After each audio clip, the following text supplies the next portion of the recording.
One, two, three, roll action. Assalamualaikum warahmatullahi wabarakatuh. Welcome to my podcast Kata Citra. Halo teman-teman, gimana nih kabarnya?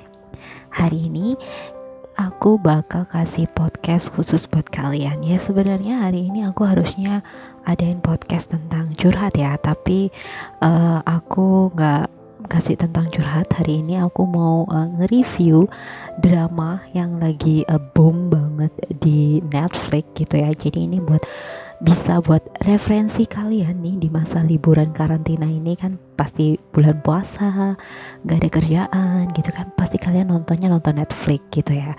Dan ini ada salah satu drama yang kemarin sempat banget booming ya, drama serinya Netflix. Jadi ini banyak banget pesannya gitu. Di sini aku bisa lihat kalau ada sisi lain dari perdramaan yang ada di Korea sana, dan ini aku mau bahas di sini.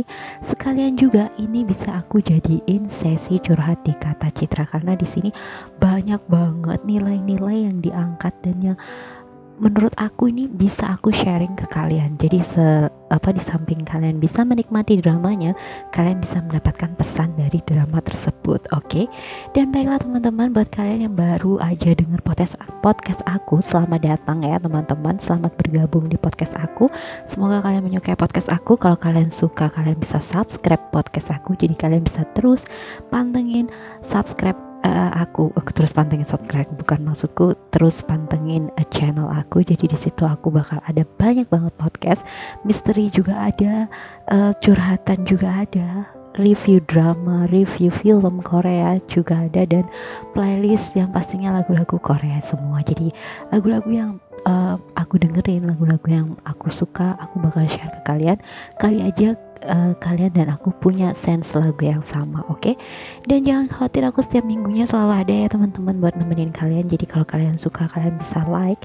Kalau kalian merasa sangat bermanfaat podcast aku ini, kalian juga bisa share ke teman-teman kalian, dan kalian juga bisa komen di bawah kalau kalian mau berinteraksi sama aku. Oke, baiklah kita mulai teman-teman. Intronya jangan lama-lama ya, soalnya nanti pembahasannya bisa panjang lebar. Dan mari kita mulai. Drama dari Netflix ini judulnya adalah Extracurricular. Oke. Buat kalian nih yang udah pernah melewati masa SMA, pasti udah nggak asing lagi dengan kata-kata extracurricular atau kegiatan di luar sekolah. Bener nggak sih? Dulu kalian sempet nggak ikut kayak kegiatan-kegiatan lain di lain pelajaran kalian di sekolah waktu SMA? Pasti pernah dong. Masa nggak ada yang gak pernah ikut acara kayak gitu? Pasti ada di antara kalian semua yang dengerin, pasti pernah yang namanya ekstrakurikuler gitu. Aku pribadi juga pernah, banyak banget. Aku juga anggota OSIS, terus dulu anggota kayak mading, jadi kayak semi reporter gitu. Jadi ya, terus jadi penyiar juga, radio sekolah juga. Jadi banyak banget ekstrakurikuler yang aku ikutin dulu, dan itu ngebantu banget teman-teman. Jadi kalau kalian udah keluar dari zona sekolah itu bisa ngebantu banget, karena itu bisa membuat kalian menjadi lebih berpengalaman. Jadi satu tingkat di atas anak-anak yang gak ikut ekstrakurikuler yang kalian ikuti begitu. Ada juga teman-teman yang ikut pramuka, terus pecinta alam, seperti itu. Tapi teman-teman, ekstrakurikuler yang mau kita bahas dari drama Korea ini bukan ekstrakurikuler yang biasa teman-teman. Ini ekstrakurikuler yang luar biasa gitu ya. Jadi di sini ekstrakurikuler di sini ini, drama ini menurut aku sih dark banget. Jadi ini nyeritain sisi gelapnya kehidupan anak-anak SMA di Korea sana. Jadi yang kalian lihat selama ini di drama kan orangnya ganteng-ganteng, cantik-cantik, pakai baju seragam yang eye catching gitu ya, terus nongkrong bareng sama temen-temen, paling enggak ya pembulian kayak gitu-gitu kan yang paling terkenal. Tapi di drama ini kita bisa belajar, nggak semua pemeran utama di drama itu dia tuh harus baik, pembela kebenaran, pangeran berkuda putih, uangnya banyak, pinter, ganteng. Nggak seperti itu teman-teman. Jadi di sini kita akan bahas drama ekstrakurikuler ini. Yang pertama ini menceritakan tentang seorang murid namanya Jisoo. Jadi Jisoo ini diperanin sama Kim Dong Hee. Kalau kalian udah lihat di Taiwan Class kemarin, kalian pasti nggak asing sama mukanya Kim Dong Hee ini. Dan dia ini, si Jisoo ini, ceritanya di ekstrakurikuler ini, dia itu anak yang pinter banget, IQ-nya di atas rata-rata.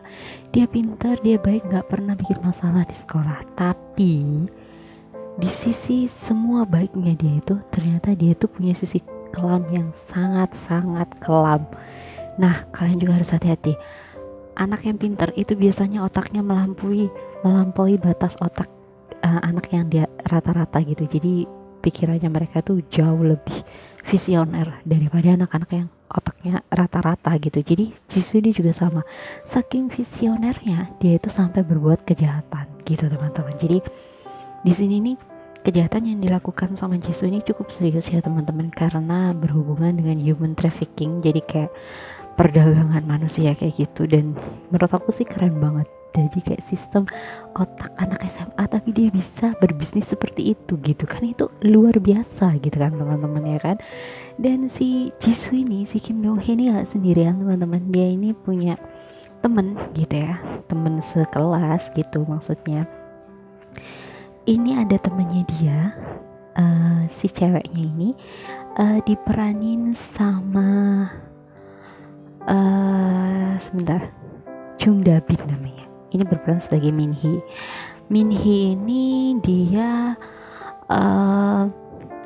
salah satu orang yang di human trafficking sama si Jisoo ini. Jadi kayak si Min Hee ini, cewek ini, dia ini jadi kayak apa ya, seseorang yang menjual dirinya begitu. Tapi posisi dia ini masih anak SMA gitu teman-teman. Jadi ini ceritanya tentang penjualan diri gitu, perdagangan manusia. Ini ya bisa dibilang kalau di kita sih tempat pelacuran gitu ya, jadi kayak mucikari gitu. Jadi si Jisoo ini mucikari, cuman di sini perbedaannya gitu ya, perbedaannya Jisoo ini selain dia kayak human trafficking, jadi kayak jual, jadi ada cewek cantik mau gabung di grup dia, terus akhirnya dia share, tapi semua cewek-cewek itu yang kerja dia nggak tahu sama wajahnya Jisoo, jadi dia itu cuma by phone aja gitu, jadi kayak operatornya tuh by phone, jadi nggak pernah face to face. Dan itu yang membuat si Min Hee ini nggak tahu kalau teman sekelasnya itulah mucikarinya gitu teman-teman. Dan di sini ada satu cewek lagi namanya Gyuri. Ini diperanin sama Park Jo Hyun gitu ya. Jadi si Gyuri ini tadi, dia ini anak dari orang kaya. Jadi dia tuh kayak apa ya, istilahnya kayak perfect banget, keluarganya kayak raya. Terus Gyuri juga cantik, teman-temannya banyak, pokoknya dia low profile. Terus dia humble, jadi sama siapa-siapa tuh kenal semua, setiap jalan hai Gyuri kayak gitu-gitu. Jadi tipe-tipe anak-anak yang populer gitu di sekolahnya. Dan si Jisoo ini dia itu love at the first sight with Gyuri gitu ya. Jadi dia tuh cinta pada pandangan pertama sama Gyuri gitu. Terus dia ini akhirnya dipaksa sama salah satu gurunya untuk ikut ekstrakurikuler bersama Gyuri. Nah di sini masalah mulai bermunculan teman-teman. Awalnya Jisoo yang hidupnya adem ayem dengan dua kepribadiannya, satu baik, satu dia mucikari gitu ya. Satu dia anak yang pintar di sekolah, satunya dia seorang mucikari. Dia sekarang berubah, dia karena harus bersama dengan Gyuri setiap hari sepulang sekolah, jadinya dia ini kerjanya malah agak-agak terganggu sedikit, karena kan dia harus ada spend waktu buat dia sama Gyuri gitu ya. Dan dia sendiri juga kan suka sama Gyuri, jadinya kayak dia itu gimana ya, agak terpecah pikirannya gitu. Dan si Min Hee ini yang nggak tahu kalau si Jisoo ini adalah mucikarinya yang lagi jatuh cinta, yang lagi falling in love. Si Min Hee merasa dirugikan karena dia, kok kita nggak boleh kerja sih, kok kita didiemin aja sih, nggak bisa gitu dong, harusnya kita tetap jalan, hari Sabtu Minggu itu harusnya kita tetap open bisnis ini, tetap jalan. Si Min Hee bilang seperti itu. Dan tapi karena si Jisoo tadi lebih mementingkan ekstrakurikulernya dia bersama Gyuri gitu, jadi dia menutup bisnisnya di weekend gitu. Si Min Hee ini gak setuju, akhirnya dia ini bergerak sendiri tanpa koordinasi ke Jisoo gitu. Jadi akhirnya Min Hee bergerak sendiri gitu ya, dia menjalani sendiri dan dia ini tanpa bimbingan dari Jisoo. Biasanya Jisoo tuh selalu kayak kontak gitu, terus akhirnya dia tuh kayak ngawasin ini lokasinya lagi di mana, terus keadaan sekitar seperti apa, bagaimana keselamatan si ceweknya kayak gitu-gitu. Jadi dia selalu mantau. Tapi kali ini karena Jisoo sudah meliburkan, sebenarnya diliburin, tapi si Minhee-nya yang agak nakal gitu ya, rewel gitu ya, dia nggak mau turuti perintah Jisoo. Akhirnya dia berangkat sendiri, jadi dia open order sendiri tanpa melalui Jisoo gitu. Jadi Jisoo-nya lagi berduaan sama Gyuri, mereka lagi bahas ekstrakurikuler kayak gitu dan saling ngobrol. Tiba-tiba alarmnya dia berbunyi, jadi kayak peringatan dan ternyata Minhee ini tadi dia ini si customer yang hubungin dia itu salah satu blacklistnya si Jisoo. Jadi kayak ada orang yang dia ini cuma mau nyakitin cewek kayak gitu loh teman-teman. Jadi dia itu pesen cewek, ya biasalah kayak cewek panggilan kayak gitu, tapi niatnya bukan mau dipakai aja, tapi juga mau disiksa gitu. Jadi kayak pelecehan seksual yang benar-benar disiksa korbannya gitu loh. Jadi itu sebenarnya udah di blacklist sama Jisoo, tapi karena si Minhee ini anaknya bawel ya, dia nggak bisa diomongin, ya akhirnya dia pergi sendiri. Akhirnya ya kena imbasnya lah itu. Makanya itu adalah azab anak yang tidak patuh pada mucikari. Kok bisa ada azabnya ya? Enggak, pokoknya kayak gitu teman-teman. Akhirnya si Jisoo panik dong. Dia kan agak ya gimana, waduh ini di luar kendali dia telepon. Dia kan punya salah satu bodyguard gitu, diperanin sama Choi Min Soo gitu.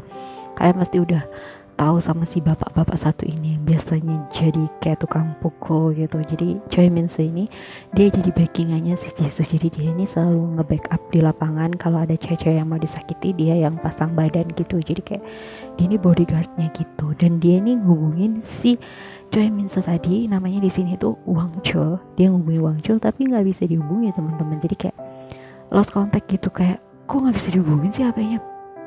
Panik dong si Jisoo. Waduh gimana nih? Wah kalau dia bisa mati, wah ini kacau nih. Wah kerjaanku bisa kacau. Akhirnya dia nggak fokus sama ekstrakurikulernya dia sama Gyuri. Jadi kayak pikirannya akhirnya kepecah. Terus akhirnya dia izin sama Gyuri mau ke toilet sebentar gitu. Kayak bentar dulu ya, aku mau ke toilet kayak gitu-gitu. Terus akhirnya dia telepon si ceweknya dan berusaha untuk nolongin si Minhee ini tadi. Dan karena dia sibuk nolongin si Minhee, akhirnya dia ditinggal sama Gyuri. Jadi Gyuri kayak, ini anak kok nggak balik-balik sih, ya udah deh pulang aja kayak gitu. Tapi Gyuri sama sekali nggak menaruh curiga sama Jisoo pada awalnya. Jadi dia ninggalin Jisoo aja gitu. Terus akhirnya Jisoo pas balik lagi ke tempat, si Gyuri tadi udah nggak ada. Jadi kayak dia hopeless gitu, kayak ya gagal deh kencan gue kayak gitu-gitu. Terus akhirnya ya udah, besoknya dia ngobrol lagi sama Gyuri, dia minta maaf bla bla bla bla bla. Dan akhirnya ya Gyuri maafin, ya mungkin ada something wrong with him. Jadi kayak dia nggak bisa ngelanjutin ekstrakurikulernya gitu. Dan akhirnya pada suatu saat si Gyuri tadi kan satu kelas sama Jisoo tadi lagi tidur di kelas teman-teman. Terus si Gyuri nggak sengaja lihat handphonenya Jisoo. Tapi handphonenya tuh tadi ada dua teman-teman. Satu di atas meja, satunya di dalam tas. Yang di dalam tas tadi bunyi. Nah, disinilah mulai muncul masalah. Akhirnya Gyuri ambil handphonenya Jisoo yang di tas. Dia membuka handphonenya itu dan akhirnya dia menemukan hal yang seharusnya tidak boleh dibaca sama Gyuri. Jadi aplikasi tempat Jisoo memperjualbelikan wanita-wanita itu diketahui sama Gyuri. Jadi Gyuri tahu siapa sebenarnya Jisoo, dan di situ Jisoo mulai panik dan dia mulai kayak kebingungan gitu, dan dia mulai kayak udah hopeless gitu. Dan di tengah kepanikannya dia yang awalnya udah menabung banyak ya uang untuk dia kuliah nantinya supaya dia nggak kesusahan, itu uangnya semua hilang teman-teman. Jadi diambil semua sama papanya, dan itu membuat dia tambah stres, bisnisnya kacau balau. Dan akhirnya gara-gara si Gyuri tahu ini. Tapi sebenarnya Gyuri ini ingin kerjasama sama Jisoo. Jadi dia itu kayak pingin partneran sama Jisoo gitu, karena dia tahu Jisoo tadi pinter gitu loh teman-teman, bikin strateginya tuh pinter ya. Maklum lah Jisoo kan otaknya encer ya, nggak kayak kita yang otaknya agak bebel gitu ya. Si Jisoo tuh tadi encer banget otaknya, jadi dia tuh bisa kayak bikin strategi dan bisa menyelesaikan semua masalah. Makanya Gyuri itu tadi pengen kerja sama, tapi Jisoo-nya nggak mau karena Jisoo itu tahu pekerjaan ini tuh besar banget konsekuensinya gitu loh. Apalagi si Jisoo tadi kan suka sama Gyuri gitu loh, jadi kayak dia tuh nggak mau orang yang disukai itu terlibat dalam hal-hal seperti ini. Tapi Gyuri tadi tetap aja mau bekerja di sini, dan akhirnya mau nggak mau Jisoo terpaksa mengiyakan, dan akhirnya bekerja sama lah mereka berdua, si Jisoo sama si Gyuri. Jadi kemana-mana Jisoo sama Gyuri ini selalu bareng teman-teman, bahkan seluruh sekolah itu nyangkanya kalau mereka berdua tuh pacaran, padahal sebenarnya enggak. Mereka itu membuat bisnis gelap ini gitu teman-teman. Jadi ini sisi dark banget ya teman-teman. Jadi kehidupan Jisoo itu yang udah dark banget, padahal dia kelihatan seperti baik-baik aja, ternyata itu dia tuh nggak baik gitu loh teman-teman. Dia tuh nggak dalam posisi baik gitu, dia tuh dalam posisi yang sebenarnya butuh arahan gitu. Dan sama juga dengan Gyuri terlihat sempurna, keluarganya yang sangat oke, yang tidak terlihat kekurangan apa-apa, tapi ternyata dia itu kurang banget kasih sayang dari kedua orang tuanya. Dia tuh cuma disetir dan disetir, jadi dia tuh nggak bisa mengungkapkan apa yang dia inginkan, apa yang dia butuhkan, apa yang dia mau perjuangkan gitu, dia nggak bisa. Makanya Gyuri itu kayak tertekan, dan dia bertemu dengan Jisoo yang memiliki karakter seperti itu, makanya dia kayak cocok gitu. Wah, ini kayaknya bisa nih jadi teman aku kayak gitu. Dan akhirnya mereka berdua bekerja sama dan membentuk human trafficking seperti itu. Jadi dia perdagangan itu, dan yang didagangin ya si Minhee ini tadi, temannya dia yang cewek. Wah, padahal teman satu kelas loh, teman-temannya digituin loh. Aduh, aku nggak habis pikir sih di drama ini. Cuman aku suka aktingnya semuanya, aktingnya bagus banget. Si Kim Dong Hee juga bagus banget. Aku lihat Kim Dong Hee ini selain sebelumnya di Itaewon Class, dia juga main di Sky Castle. Kalau kalian lihat film drama Sky Castle itu yang menceritakan tentang anak sekolahan juga dan juga parenting gitu, itu Kim Dong Hee juga ada di sana. Dan menurut aku dari drama debutnya itu dia mengalami perubahan yang signifikan, bagus gitu teman-teman. Jadi cara aktingnya dia tuh bagus banget, dan aku sempat kaget dia main di ekstrakurikuler ini, dan aku lihat aktingnya, wow, untuk ukuran anaknya masih baru aja gitu loh. Maksudnya dia baru aja debut di drama teen web, judulnya Teen, dramanya itu tadi drama-drama anak muda sekolahan gitu. Aku nggak lihat sih, cuman karena itu drama-drama anak SMA, menurut aku kurang ya sih untuk drama debutnya dia. Tapi ratingnya teen juga bagus loh. Terus habis itu dia main di Sky Castle, itu aku lihat oke, anak ini bagus juga maraninya. Terus kemarin main juga di Itaewon Class, lumayan bagus, dia juga lumayan compare lah sama pemain-pemain yang lainnya. Dan sekarang dia jadi pemeran utama di ekstrakurikuler yang jadi kayak wow, dia kayak keren banget gitu. Dan perubahannya tuh drastis banget gitu loh teman-teman. Jadi anak SMA, terus jadi anak mama banget, habis itu jadi kayak anak yang mandiri, terus sekarang dia jadi kayak anak yang benar-benar kehidupannya dark. Jadi dia nggak sama sekali menemukan titik terang dalam hidupnya. Jadi kayak orang tuanya udah kacau balau, nggak tahu kemana, dia nggak punya temen, terus dia harus bekerja sendirian kayak gitu-gitu. Jadi ini sih pesan aja buat aku teman-teman, buat kalian semua mungkin punya temen di sekitar kalian yang lagi gerak-geriknya cukup aneh, itu kalian jangan hindari, kalian harus tanyain ke dia, maksudnya ngajak ngobrol gitu loh. Kalau kalian diemin, ini bisa kayak Jisoo ntar dia ini, jadi kayak dia diem kan gak ada yang perhatian sama dia. Akhirnya dia tuh tadi punya sisi gelap yang benar-benar sangat menyeramkan gitu loh teman-teman. Dia bahkan bisa menjual orang gitu kan, ya kan serem juga gitu loh. Padahal ini anak SMA, masih ukurannya masih SMA gitu ya. Dan menurutku ini sesuatu hal yang benar-benar wow gitu loh. Dan di sini juga kita diajarin banyak banget tentang parenting juga dari keluarganya Gyuri gitu ya, dimana mereka itu selalu mementingkan uang tanpa tahu anaknya tadi maunya apa gitu. Jadi kalau bagi kalian yang mungkin udah jadi orang tua gitu ya, sama anak kalian itu ya jangan terlalu dimanja juga, jangan gitu ya, jangan terlalu dibiarin juga jangan. Jadi kalian harus memperlakukan sesuai porsinya gitu teman-teman. Jadi kalian harus tahu bagaimana cara menyikapi diri kalian terhadap anak, karena ngefek banget ke anak gitu loh teman-teman. Dari keluarga itu tuh ngefek banget. Jadi aku udah ngalamin sendiri di keluarga aku. Jadi kayak perubahan watak, perubahan perilaku itu mendasar banget dari manusia. Jadi kalau dari keluarganya sendiri itu nggak mengajarkan sopan santun, itu sampai ke bawah sampai gede itu susah banget teman-teman. Mau balikin lagi dia jadi bisa sopan santun itu susah gitu loh teman-teman. Jadi ini sekedar review aja buat kalian, dan mungkin kalian penasaran terus apa yang akan terjadi dengan Jisoo dan juga Kyuri. Apakah Minhee akan tahu kalau mucikarinya tuh si Jisoo dan juga Kyuri gitu ya?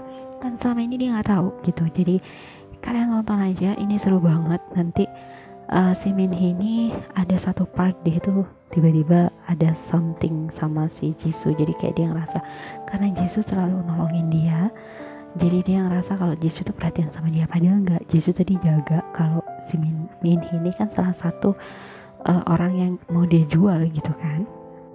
Si Minhee di sini tuh diceritain punya pacar di drama ini, namanya Kite. Jadi Kite ini diperanin sama Nam Yoon Soo gitu ya. Dia ganteng banget teman-teman, bening banget. Si Nam Yoon Soo ini juga dia ini bullier di sekolahnya. Jadi dia tukang bully si Nam Yoon Soo ini tadi, dan dia juga ngebully si Jisoo ini tadi. Dan karena dia ngebully si Jisoo, si Kyuri ini sering marah sama si Nam Yoon Soo ini tadi, sama si Kite tadi.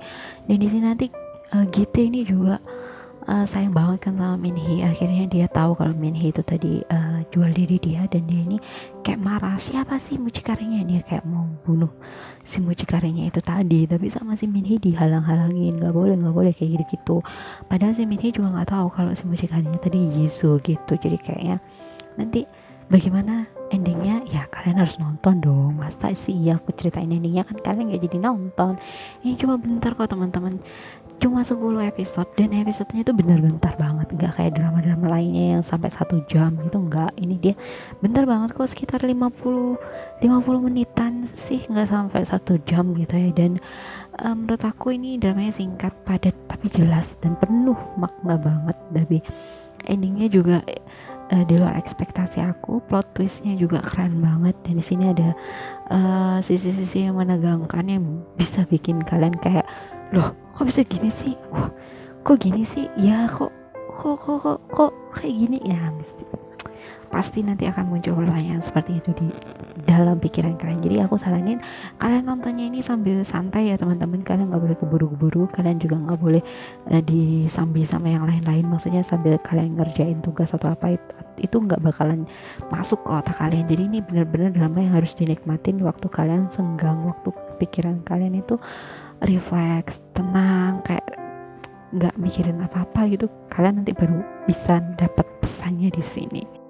Dan seperti biasa nanti di ending aku bakal kasih kredit ininya, previewnya, atau kalau ini teasernya si drama ekstrakurikuler ini mungkin kalian juga udah pernah lihat di timeline Instagram kalian. Mungkin kalian yang nonton YouTube juga sudah ada di sana, tapi aku akan kasih di belakang nanti ya teman-teman. Semoga gak kena copyright, soalnya kemarin aku bikin drama The King itu aku kena copyright 4 kali. Aku coba terus kena copyright, akhirnya aku potong, gak jadi aku masukin di kredit. Gak tahu kenapa SBS kayaknya tidak memperbolehkan orang lain untuk mengambil kreditnya gitu. Aku sudah mencoba, jadi ya udah, akhirnya gak ada sinopsis di belakangnya tuh, gak ada kayak teasernya gitu.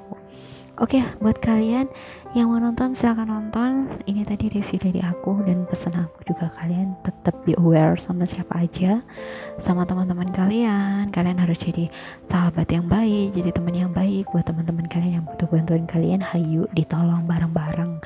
Kalau kalian nggak bisa nolong materi, kalian seenggaknya bisa menolong dengan telinga kalian gitu ya. Jadi kalian dengerin curhat mereka, kalian kasih saran ke mereka, itu mungkin bisa lebih menghibur mereka. Oke, baiklah teman-teman, kalau kalian suka sama podcast aku bisa subscribe ya di bawah, dan kalian juga bisa like, share, serta komen di podcast aku.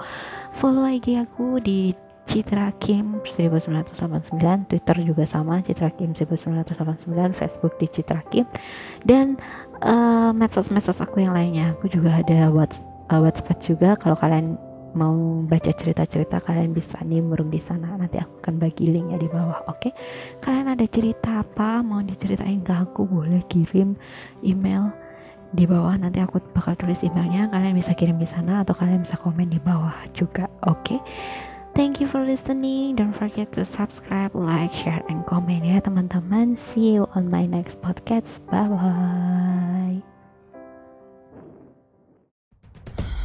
품행이 단정하고 학업 성취도가 높습니다. 해에 귀감이 되며 모범적인 학생입니다. 이 실장님 수고하세요. 내 꿈은 비싸다.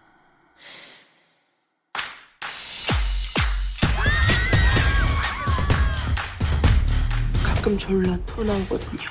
내 손냄새가요. 우리 아무것도 안 해도 쉬어지니까. 내 핸드폰 찾으려면 뭐까지 할 수 있어?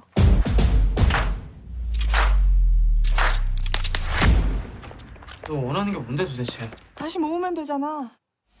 네 사업으로.